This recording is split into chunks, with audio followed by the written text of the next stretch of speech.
Welcome to the Markidini Crochet Along. I'm Tanya and I'm going to be showing you some of the steps to creating this beautiful Tunisian crochet blanket.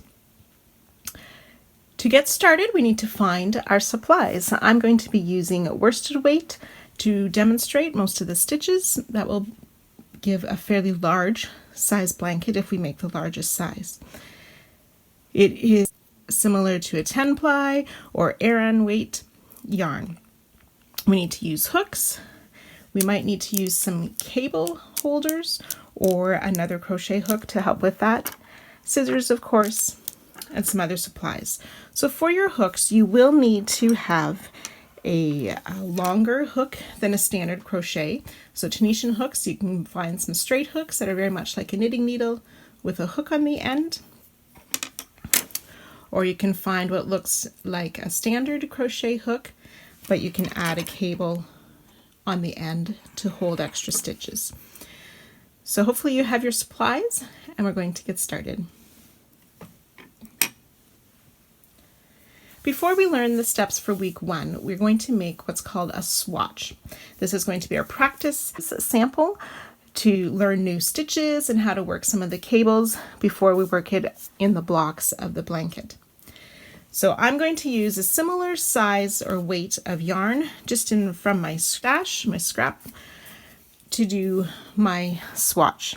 The very first step for Tunisian is to pick a appropriate sized crochet hook. The general rule is to go up 1 or 2 or even 3 sizes larger than what is suggested for your weight of yarn. So on my yarn label,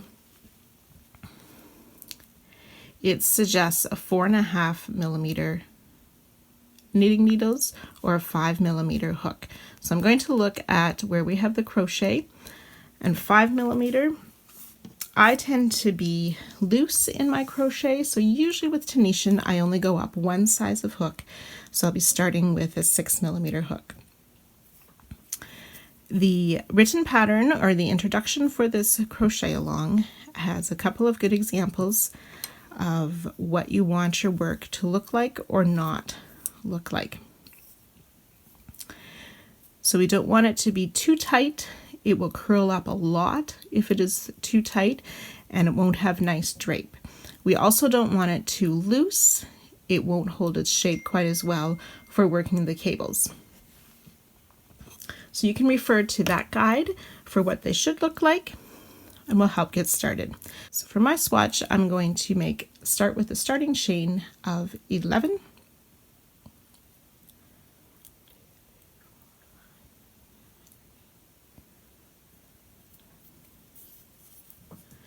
So we're going to start learning the Tunisian simple stitch. This is the basis of all Tunisian crochet, the one we use the most often. So our designer recommends turning onto the back side of our chain, and you can see how the back of the chain has this extra loop that looks like a bump. We are going to be inserting our hook under those back bumps, starting with the very first chain. You insert your hook, yarn over, pull that yarn through to the front, and leave that loop on your hook. So 2 loops on the hook, and we'll work our way down the chain, pulling up a loop in each chain, inserting a hook through that back bump or that back loop on what is usually called the wrong side of the chain. So just work our way down, inserting your hook on the back bump and pulling up a loop through each chain. When we get to the end, even though we chained 11, we should have 12 loops on our hook because we already had a loop on our hook before we began working down the chain.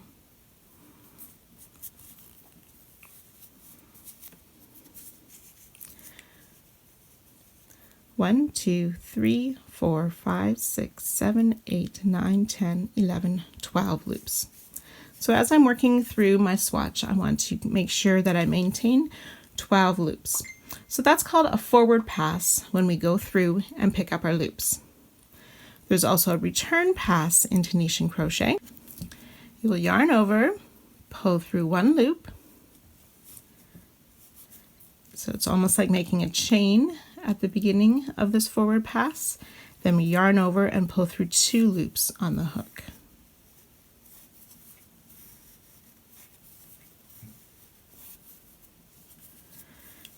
Okay, and this is one spot you can adjust your tension a little bit. If you're finding your piece is narrower than the recommended guideline, you can pull through just a little bit extra on that return pass. So that makes one row, the forward pass picking up the loops and the return pass pulling off the loops. So now for the Tunisian simple stitch, you can see how these loops are all around the front of our work. That's what we insert our hook under. We don't use this farthest edge. Insert our hook under that loop, yarn over, and pull the loop up. That is one TSS, one Tunisian simple stitch. So you just work your way down the row, pulling up those loops.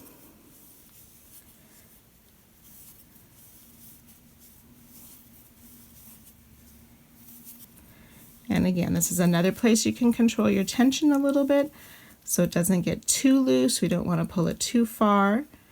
We want it to slide on the hook, not be tight, but we don't want it so loose that it's sloppy or falls off. Now, when we get to the far edge, this time, instead of just inserting under that front loop, to make a nicer side edge, I'm going to turn it over and I'm inserting my hook under both the front and the back loop of that stitch. So you actually see 2 on the hook as you insert, pull through, and pull up. So that's the forward pass. Remember, now we need to make that return pass. So you yarn over, pull through 1 loop or make a chain, yarn over, pull through 2, and repeat that all the way back to the beginning. So in Tunisian crochet, we're always working on the right side, or the right side of our work is always facing us. We do a forward pass and a return pass. Okay, and you'll see a little bit of holes after you've done your return pass. Those will fill in as we work our next row. But if you find that those holes aren't filling in very well and it's quite holey, you will want to go down a hook size and try again.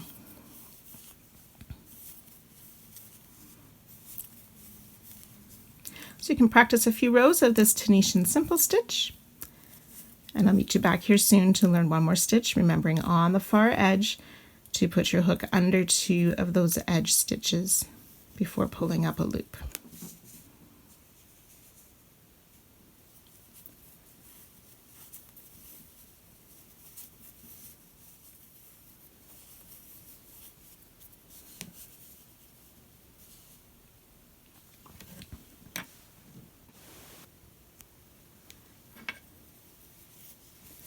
So we're going to learn a new stitch now, the Tunisian Purl stitch. Before we do, I just want to show you how we can count our rows in Tunisian crochet. There's a couple of ways you can do it. You can see the return pass going horizontally through. You can count those horizontal lines, 1, 2, 3, 4, and this top one, 5. It's also quite easy if you turn to the right side of your work. This sort of V shape is our first loop, or the edging stitch. So you can just count the V's, 1, 2, 3, 4, and 5. I've done 5 rows of TSS, or Tunisian simple stitch. You're welcome to work as many as you want, especially if you're new to Tunisian. It's a great idea to make several rows of each stitch pattern to get used to it and consistent tension. So the TPS, or the Tunisian Purl stitch, we're going to work on now. It is worked almost the same as the simple stitch, only before each stitch we want to bring our yarn to the front of our work. So there's a couple of ways to do this. The one I have gotten used to, I will be showing you. as I use my hook, and I'm using a different color as well for the purl stitch. So I just use my hook to bring that working yarn forward, insert my hook under that loop just like for TSS, and then wrap the yarn around and pull up a loop. So you bring your yarn forward, wrap, pull through for a loop. Bring the yarn forward,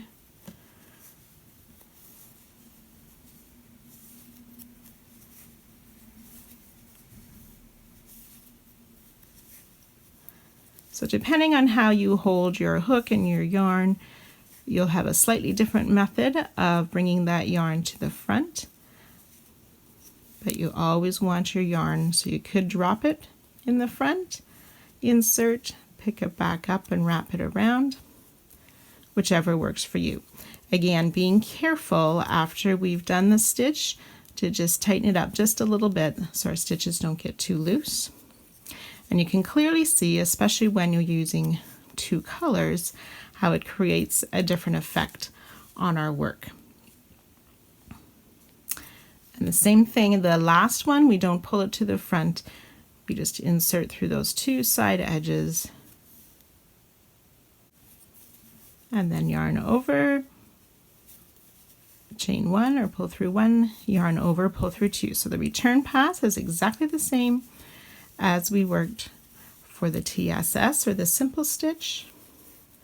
The purl stitch, we pull through two as well, except for that very first loop. Okay, so pull the yarn to the front, under that first loop, wrap around and pull up a loop.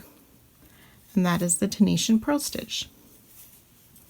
So you can go ahead and work a few rows or several rows of that until you get used to doing the purl stitch.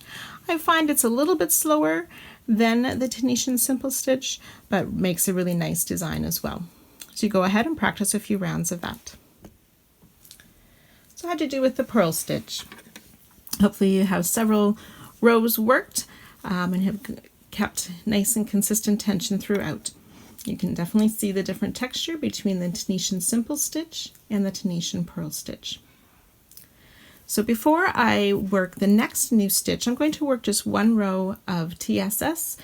It's a little bit easier to show you after that, so I'll just go ahead and work another row of TSS. You can do so if you'd like, and it'll be just slightly easier to work the next new stitch with TSS or the simple stitch. So remember the difference, the TSS, we keep the yarn behind our work before we yarn over and pull through.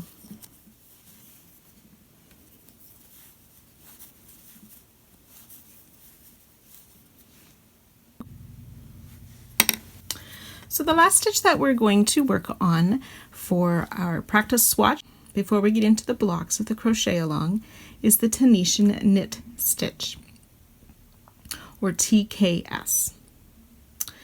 So we know that we have this loop on the front, and if you turn your work over, or you can see how the loop goes around the back as well. So when I open it up, you can see this strand on the front, and here's the one that's on the back. So for Tunisian knit stitch, we want to work not in between these loops, but we want to go in between that front loop and that back loop of each stitch to insert our hook and pull up a loop. So we insert under this through both of those loops. And as we do that, it sort of twists or turns the loops forward, and you can see both of them forming that sort of V at the front. Once we've worked a couple of rounds of this, it becomes a little bit easier to see. So what I think of, instead of just going under that front loop, I go under it and then push my hook into that hole or that space between the stitches, and that's worked then in between the two loops.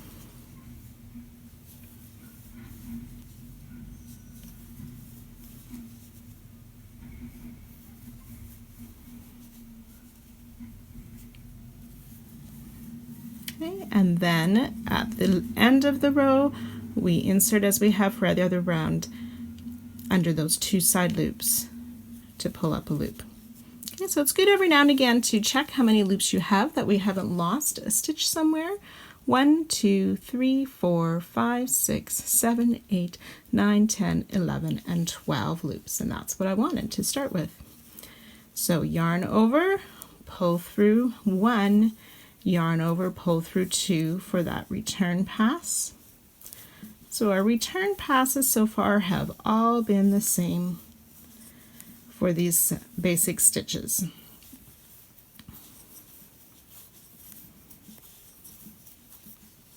Okay, so I'll show you one more time. For the knit stitch, instead of just going under that front loop, we want to go under and between. Here you can see this back loop a little bit better, between those 2 loops.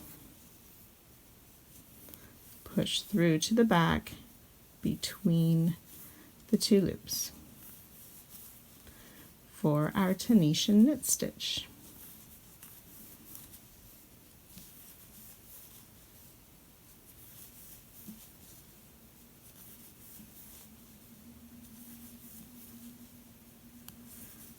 Then work the return pass as before.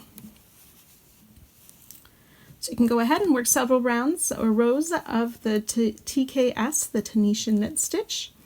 And if there's any of those 3 that you want more practice on, just keep adding to your swatch. And I will see you back here for week 1.